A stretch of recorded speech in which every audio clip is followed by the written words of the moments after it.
A town of just 2,400 people said no to a $16 billion AI data center. 2 days later, the township was sued. Now the cranes are up and construction is moving forward anyway. The vote said no. The project moved ahead. So who actually had the power to decide? This is not just a story about where a data center gets built. It is about three bills that can land on ordinary people: your power bill, the public services bill, and the bill attached to your home. Supporters say the project means jobs, tax revenue, and America's ability to compete in AI. Opponents say the company keeps the upside while residents are left holding the risk. So this is not an anti-AI video. It asks a simpler question. When the forecast is wrong, who pays? This is Saline Township, Michigan. Before the project, the landscape was cornfields, soybean farms, barns, and rural homes. In September 2025, the local board voted 4-1 to reject the rezoning the data center needed. Normally, that should have ended the story. 2 days later, the developer and the landowners preparing to sell sued the township. Within a month, the township agreed to a settlement, and the project moved forward. By June 2026, the governor and OpenAI CEO Sam Altman were standing at the site celebrating the groundbreaking. The township had votes. The developer had a litigation budget. Start with a power bill. The project's requested contracted demand is 1,383 megawatts, that is 1.383 million kilowatts. Your air conditioner, refrigerator, and lights are measured in kilowatts. This project is measured in millions of kilowatts.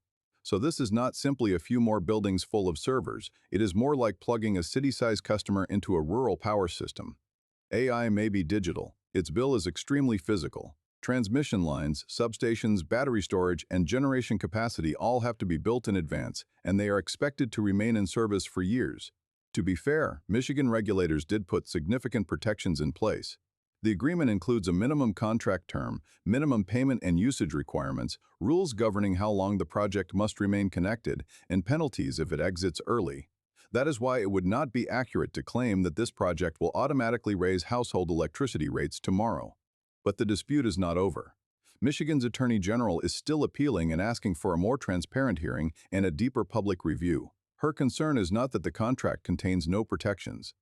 The question is whether those protections have been fully tested and whether they will still work years from now. That is the real issue behind the first bill, not who is named as the payer on paper today, but who will still be able to enforce that promise 10 years or 19 years from now. The second bill belongs to local government and taxpayers. The project has promised tens of millions of dollars in community investment, including money for fire services, community programs, farmland preservation, and a local recreation center. That money is real, and it can improve public facilities.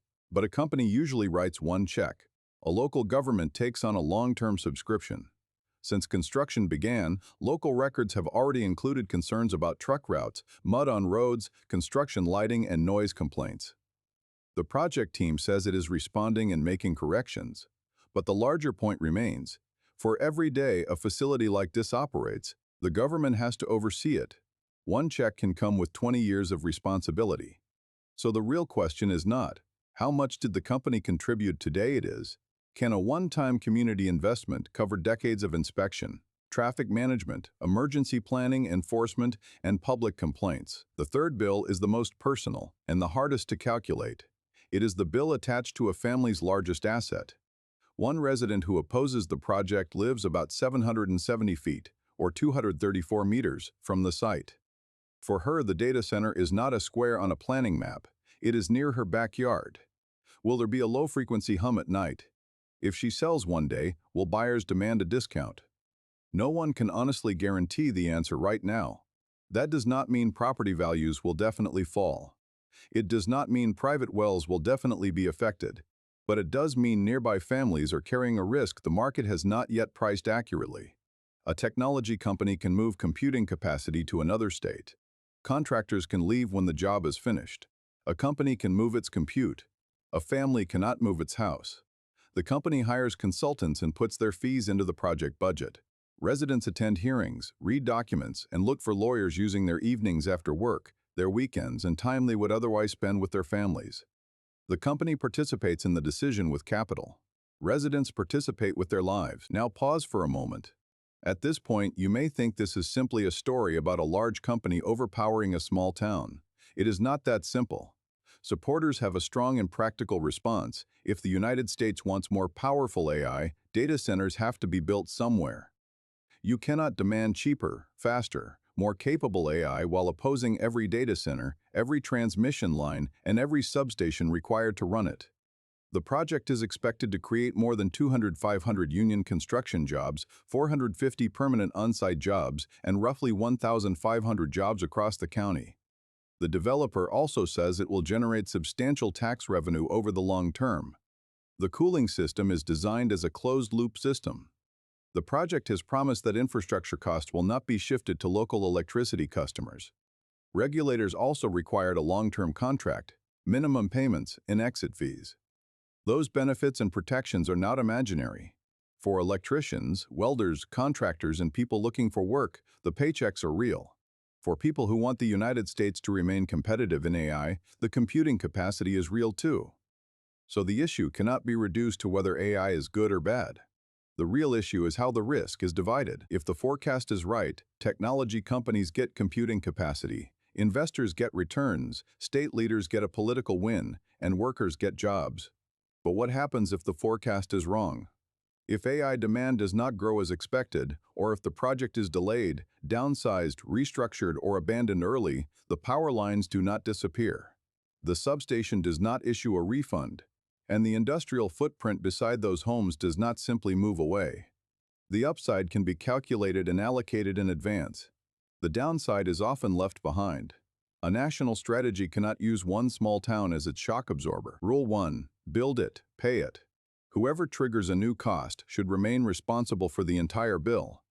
That means paying not only for the power lines and substations needed today, but also for fixed costs left behind if the project is delayed, reduced, or shut down early. Rule 2. Promise it, prove it. Every promise should be auditable, enforceable, and disclosed on a regular schedule. Construction jobs, permanent on-site jobs, and county-wide jobs should be reported separately. Electricity rates, water use, noise, traffic, fire service demand, and public costs should be reported continuously. Rule 3. National strategy. National rules. A national strategy requires national-level standards. If AI data centers truly are strategic national infrastructure, a township of 2,400 people should not have to face the lawyers, engineers, and financial advisors behind a $16 billion project on its own. The residents of Saline Township may not have been rejecting AI. They may have been rejecting a deal in which everyone shares the credit when the project succeeds, but they are left to absorb the shock if the forecast fails. AI can be built behind a fence. The bill should not be allowed to cross it. Now replace that small town on the map with your home. If a $16 billion data center were proposed within 500 yards of your house, would you support it? Yes, but only if the company signs a long-term, full-cost public contract that prevents any cost from being shifted to residents. No. If the local government votes no, the project should stop. Comment A or B. Then tell me which specific protection would change your answer. A guaranteed electricity rate, a hard noise limit, water monitoring, property value compensation, or a legal right for residents to reopen the agreement. This is Capital in Focus. The news tells you what happened. We follow the money, power, and motives, who benefits, who pays, and who writes the final rules. Progress is not only about what gets built, it is also about who is protected when the forecast is wrong.